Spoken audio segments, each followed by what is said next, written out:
দূর যোগে দূর ভোগে মানুষের পাশে চেয়ে দেখো কারা আজ আগে ছুটে আসে। নিপীড়িত অসহায় গরিবের কাছে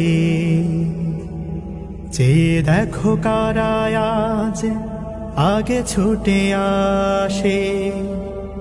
প্রকৃত ক্ষতিগ্রস্ত মানুষ যারা তারার একটা তালিকা নিয়ে আমরা চেষ্টা করবো আমরা পক্ষ থেকে। আপনারা জানেন যে জামাত ইসলামী একটা মানবিক সংগঠন, সব সময় বিপদে আপদে যারা পড়ে জামাত চেষ্টা করে তারার পাশে দাঁড়াইবার লাগিয়ে। আপনার কাছে আমরা কামনা হইল যারা ক্ষতিগ্রস্ত হইছে তারা নাম লিস্ট করি আমরা সহযোগিতা করতাম, আর আমরা লাগি দোয়া করতাম।